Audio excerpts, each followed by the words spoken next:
What's good, people? Thanks as always for passing by the channel. Much appreciated. Hit that subscribe button if you guys are new. Callum Smith looks like he's going to make his long-awaited return to the ring on the undercard of Alexander Usyk versus on May 18th, which is the same day as Dominic Breazeale versus Deontay Wilder. So the boxing war continues. There were talks about him possibly fighting on the undercard of Anthony Joshua versus Jarrell Miller, which is what, 2.5, 3 weeks later.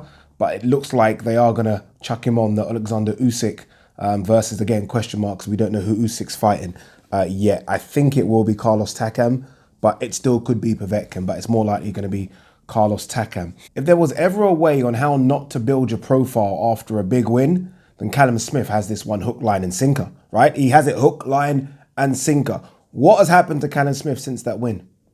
That fight was in September, and I've heard nothing from Callum Smith. He's with arguably the biggest promoter in the world, and I've not heard Eddie Hearn mention him. I've not seen him on any Sky Sports productions. I've not heard anything. I heard whispers about him possibly fighting GGG at Anfield, and that kind of disappeared very, very quickly. Nothing, right? Talk about not building your profile after a big victory like that. And it was a big victory. He came home with the World Boxing Super Series title, the Ring Magazine title, the WBA title. Most people think of him as the #1 super middleweight in the world, and then just boom, nothing. He obviously is a quiet person. You can see that in his interviews and stuff, but someone needs to sit him down and say, you might need to start talking just a little bit more. Not trash talking, there's a difference.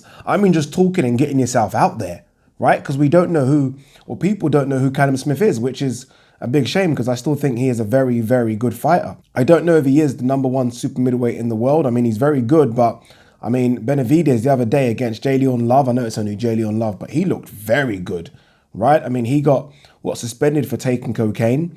He wants a shot at his WBC title. So, there are other guys out there, but it would be good to see Callum Smith, stay active. I don't know why you fight in September and then you have to wait all the way until May to have another fight. You've not been injured as far as I know. There is a card in Liverpool coming up in a couple of weeks' time. I don't know why he can't be on that card. So it's disappointing that it's taken so long for him to return. B, I'm guessing the level of opponent is going to be not great. Let's be honest, it's not going to be. It's not going to be one of the elite 168s. And C, why is he not fighting in the UK? Yes, I'm going to go back there again. Why is he fighting in America? Guys, Sky Sports Boxing's in trouble. Sky Sports Boxing's in trouble, and no one is going to convince me it's not. DAZN are causing Sky Sports Boxing huge problems. Huge fucking problems. And it all stems really because of Matchroom, right? Matchroom is the center of all of this. The DAZN budget for a show in America, I read, is something like £5.7 million per show. We're not talking level 1, tier 1 shows here. We're just talking per show, right? That's the fucking budget. Sky can't nowhere near compete with that. Like, nowhere near. They can't compete with that at all. In fact, I'd say Sky's budget could be a tenth of that. Honestly, I'd say it's around 600,000. It might go up a bit, depending upon who's on the card.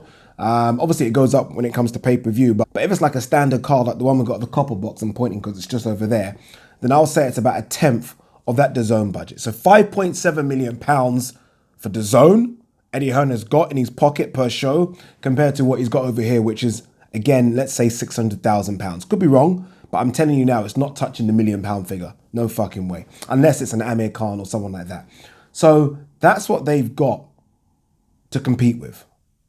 They're not going to chuck any more money at this. Sky are not going to chuck any more money at this at all. The reason being because boxing's not that important to them. The thing that is important to them is football. Football, football, football, football, football. That's it, Premier League. They'll chuck more money at the Premier League because they've got to, because that's what drives all the revenue in. Boxing doesn't really drive that much revenue in.